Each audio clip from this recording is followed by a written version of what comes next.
Hello everybody! Welcome to another very exciting reveal of the latest GT car. After the huge success of the GT4 RS, many of you guys may have thought, what would it be to have that kind of car without a roof, as a Spyder, as a convertible? And behind me you will find the answer how it looks. And I can tell you it looks great. Here it is, 718 Spyder RS. We see the car here with the Weissach package. It's a GT4 RS without a roof, but it's a lot more than just a normal coupe with a chopped off roof.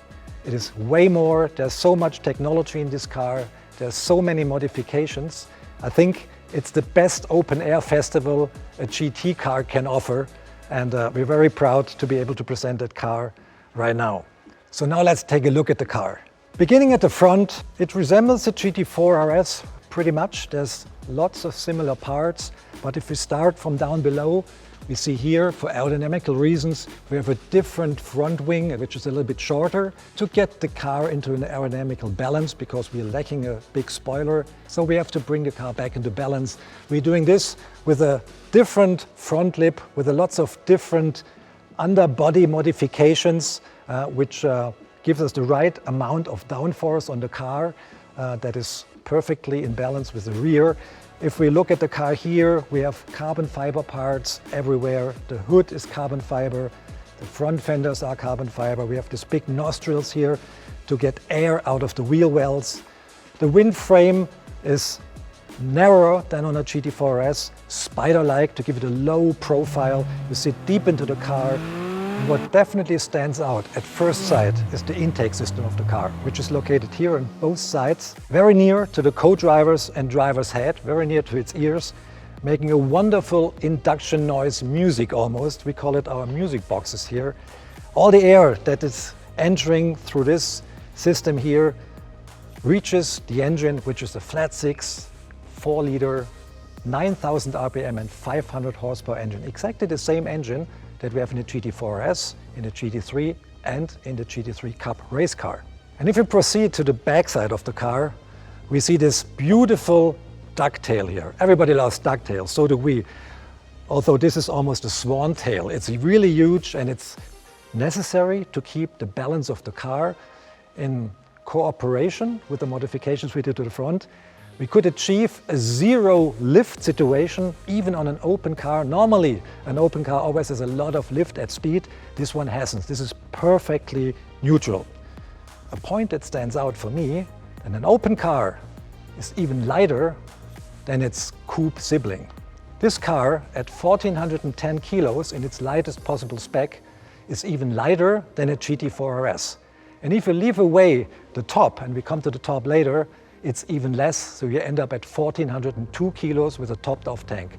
This is unparalleled before, and if you drive the car, even from the standstill, from the parking lot, you feel immediately the agility, the lightweight feeling the car offers, and this is so much fun even if you're not at speed. And now let's have a look at these beautiful wheels. I love the design, so lightweight, and I'm a wheel freak, to be honest. I like silver wheels a lot.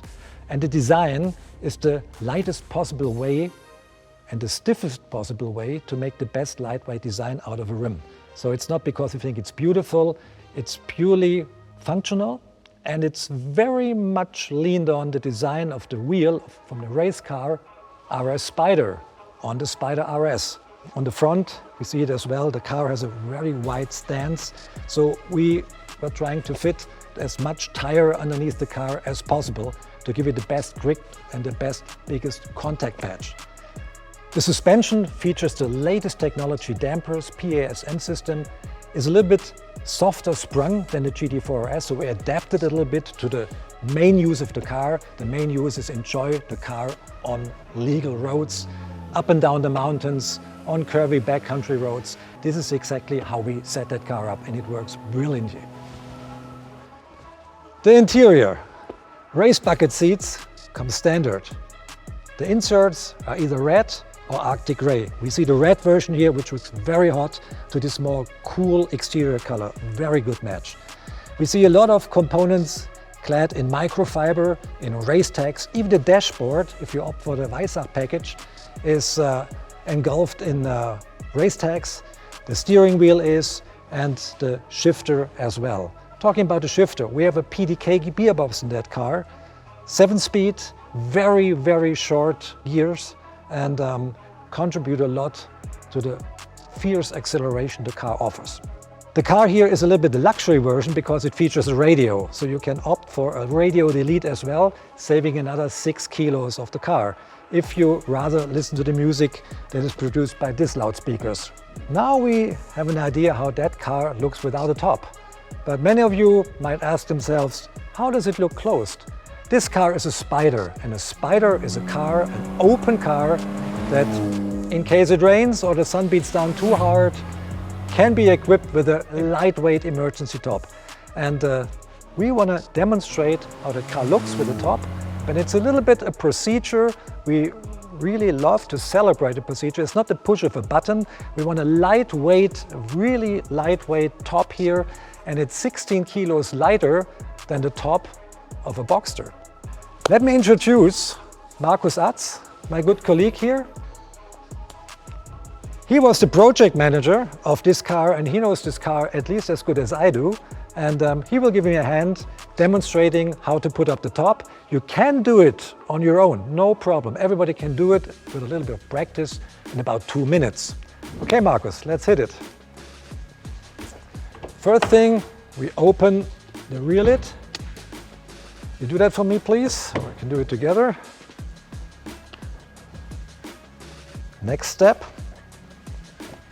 take out the top, which is super light. Look at this thing.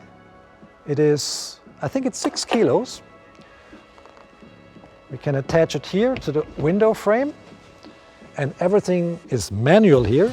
No electrical gizmos. Front part attached, that was step 1. Step 2 is unfold the canvas. Attach it.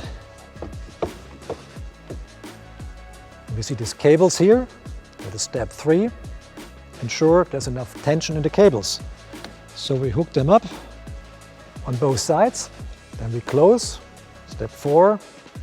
The lid. We're almost done. We pull that little thingy here to get out the sled here. Attach the back end and just apply some pressure, clicking in. And here we see the 50% open, or rather the 50% closed version. Markus, thank you very much for helping me. So I think that wraps it up. The 718 Spyder RS. I think it will make a great impression on you when you see one in the flesh. Thank you for your attention.